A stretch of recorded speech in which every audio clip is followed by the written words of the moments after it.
નમસ્કાર.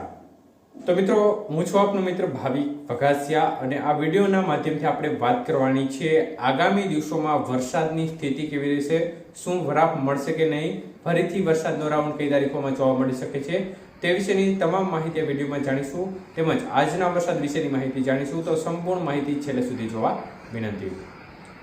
તો મિત્રો, ખાસ કરીને ગઈકાલે છૂટો છવાયો વરસાદ જે કચ્છના ભાગો છે તેમજ પશ્ચિમ સૌરાષ્ટ્રના ભાગો છે તેમાં જોવા મળ્યો હતો. દક્ષિણ ગુજરાતના ભાગો છે તેમાં પણ છૂટી છવાઈ વરસાદની ગતિવિધિ વચ્ચે ઉત્તર ગુજરાતના ભાગો છે, મધ્ય ગુજરાત અને જે અમદાવાદ આજુબાજુના ભાગો છે ત્યાં પણ વરસાદી માહોલ જોવા મળ્યો હતો. ત્યારે હાલની સિસ્ટમની સ્થિતિ જોવા જઈએ તો સિસ્ટમ છે તે અરબી સમુદ્રમાં અત્યારે જોવા મળી રહી છે અને તેનો ટ્રફ છે તે કચ્છના ભાગો સુધી આવી રહ્યો છે. વધુ એક સાયક્લોનિક સર્ક્યુલેશન સિસ્ટમ છે તે બંગાળની ખાડી અને તેને લાગુ પશ્ચિમ બંગાળ બાંગ્લાદેશના ભાગો નજીક જોવા મળી રહી છે. તો અરબી સમુદ્રની જે લો પ્રેશર સિસ્ટમ અને જે બંગાળની ખાડી નજીક જે પશ્ચિમ બંગાળના ભાગો નજીક જે સાયક્લોનિક સર્ક્યુલેશન સિસ્ટમ છે, તો આ સિસ્ટમ વચ્ચે એક ટ્રફ બંને વચ્ચે રચાઈ રહ્યો છે. મતલબ કે આ ટ્રફની વચ્ચેના ભાગોમાં સારો એવો વરસાદ જોવા મળતો હોય છે. સિસ્ટમ ધારણા કરતાં થોડી વધુ નીચે રહી, જેના કારણે જે વરસાદી રાઉન્ડની જોરદાર વરસાદી રાઉન્ડની શક્યતાઓ દેખાતી હતી તેનો લાભ છે તે માત્ર કાંઠા વિસ્તારોને મળ્યો. જો સિસ્ટમ થોડી ઉપર રહી હોત તો આનો વરસાદ છે તે સમગ્ર ગુજરાતના ભાગોમાં જોવા મળે.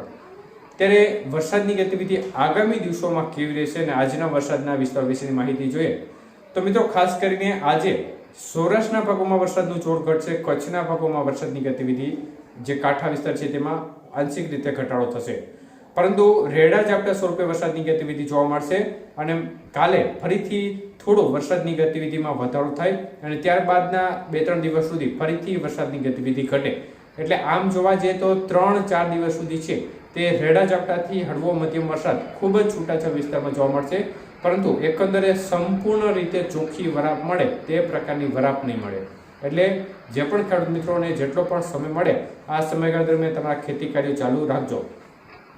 તો આગામી દિવસોની સ્થિતિ જોવા જઈએ તો 2 થી લઈ અને 4 તારીખ આજુબાજુ ફરીથી એક વરસાદના રાઉન્ડની શક્યતાઓ અત્યારે દેખાઈ રહી છે.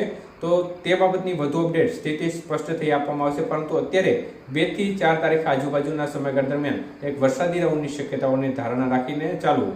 તો આજના વરસાદના વિસ્તારો વિશે વાત કરીએ તો ઉત્તર ગુજરાતના ભાગો છે, મધ્ય પૂર્વ ગુજરાતના ભાગો છે, તેમાં અનેક વિસ્તારમાં આજે છૂટો છવાયો હળવો મધ્યમથી અમુક સેન્ટરોમાં ભારે વરસાદ આવનારી 24 કલાકની અંદર જોવા મળશે. દક્ષિણ ગુજરાતના ભાગોમાં પણ વરસાદની ગતિવિધિ છૂટાછવાયા વિસ્તારમાં સારી રહેવાની શક્યતાઓ દેખાય છે. હળવો મધ્યમ વરસાદ દક્ષિણ ગુજરાતના અનેક વિસ્તારોમાં પણ જોવા મળશે. તો કચ્છના જે પૂર્વ કચ્છના ભાગો છે ત્યાં સુધી વરસાદની ગતિવિધિ જોવા મળે. કાંઠા વિસ્તારમાં વરસાદનું જોર ઘટે. બાકીના કચ્છના ભાગોમાં થંડરસ્ટોર્મ રૂપી વરસાદની ગતિવિધિ ખૂબ સીમિત વિસ્તારમાં જોવા મળે અને સૌરાષ્ટ્રના કાંઠા વિસ્તારમાં પણ વરસાદની ગતિવિધિમાં નોંધપાત્ર રીતે ઘટાડો થઈ રેડા ઝાપટા સ્વરૂપે વરસાદની ગતિવિધિ જોવા મળે. જોકે ઉત્તર સૌરાષ્ટ્રના પૂર્વ સૌરાષ્ટ્રના ભાગોમાં છૂટો છવાયો વરસાદી માહોલ જોવા મળી શકે છે. તો એકંદરે આ પ્રકારની વરસાદની સ્થિતિ દેખાઈ રહી છે અને આવતીકાલે ફરીથી વરસાદની ગતિવિધિમાં થોડો વધારો થવાની શક્યતાઓ દેખાઈ રહી છે. મુખ્યત્વે સિસ્ટમ છે તે અરબી સમુદ્રમાં અત્યારે જોવા મળી રહ્યો છે અને તેનો ભેજ છે તે ભરપૂર પ્રમાણમાં જોવા મળી રહ્યો છે. જોકે સૌરાષ્ટ્ર અને કચ્છના ભાગમાં આજે ભેજના પ્રમાણમાં આંશિક ઘટાડો થતાં વરસાદની ગતિવિધિ પણ ઘટશે અને આવતીકાલે ફરીથી ભેજ વધતા ફરીથી વરસાદની ગતિવિધિમાં વધારો થવાની શક્યતાઓ દેખાય છે. તો આ પ્રકારની સ્થિતિ દેખાઈ રહી છે. સંપૂર્ણ વરાપ, ચોખ્ખી વરાપ એકધારી મળે તે પ્રકારની શક્યતાઓ ઓછી રહે. રેડા ઝાપટા સ્વરૂપે વરસાદની ગતિવિધિ રહેશે. આમ જોવા જઈએ તો એક પ્રકાર થોડી આંશિક રાહત ચોક્કસપણે 4-5 દિવસ સુધી રહેશે, પરંતુ 2 થી 4 જુલાઈ દરમિયાન ફરીથી એક વરસાદના રાઉન્ડની શક્યતાઓ દેખાઈ રહી છે. આભાર.